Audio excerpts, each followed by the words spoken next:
जय श्री कृष्ण, जय श्री राम और मकर संक्रांति की सबको बहुत बहुत बधाई। और ये केवल एक पर्व नहीं, अपितु ये जीवन का एक संदेश है। ये दान, परिश्रम और लोगों के कल्याण की भावना का संकेत देता है, क्योंकि आज जो सूर्य है वह उत्तरायण में जाता है और उत्तरायण पक्ष प्रकाश का प्रतीक है। और ये अनेक कथाओं से जो हमारा मकर संक्रांति है ये युक्त है। और सबसे बड़ी इसका कहानी है भगवान विष्णु से जुड़ी हुई है, क्योंकि मकर संक्रांति का संबंध तिल से है और तिल का संबंध विष्णु जी से है। विष्णु जी एक परलोक कल्याण के लिए वो तप कर रहे थे और तप करते करते उनके शरीर से पसीने की बूंदें धरती पर बहने लगी और वो पसीने की बूंदें तिल के रूप में परिवर्तित हो गई। तो इसलिए तिल को बहुत अधिक पवित्र और अच्छा माना जाता है, क्योंकि तिल का संबंध विष्णु से है।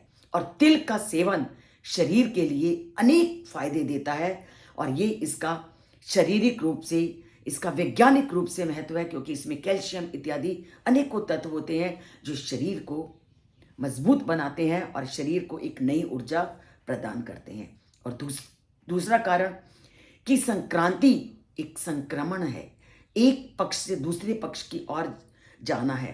अभी तक सूर्य दक्षिणायन में था और अब ये उत्तरायण में जा रहा है, इसलिए इसको संक्रमण अर्थात संक्रांति कहते हैं, कि एक से दूसरी अवस्था में परिवर्तन।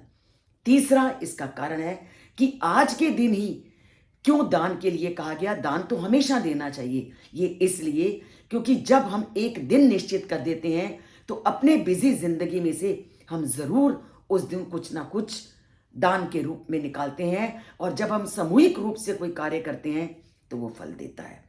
और चौथा, संक्रांति का मुख्य उद्देश्य क्या है कि हम लोगों की दिन और रात केवल 24 घंटे के होते हैं, परंतु देवताओं के दिन और रात 6-6 महीने के होते हैं।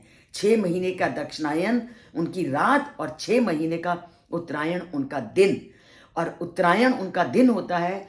इसलिए संक्रांति से सूर्य जब उस उत्तरायण में जाता है तो सभी देवता का दिन होता है, और दिन में दान तप करना श्रेयस्कर माना जाता है, क्योंकि देवताओं से संबंधित है। तो इन कथाओं को जानिए, जीवन में उतारिए और अपने जीवन को एक अच्छा जीवन जीने की कला से युक्त कीजिए। इसलिए चैनल से जुड़िए, अगर नहीं जुड़े इसे सब्सक्राइब कीजिए और लाइक का बटन जरूर दबाइए।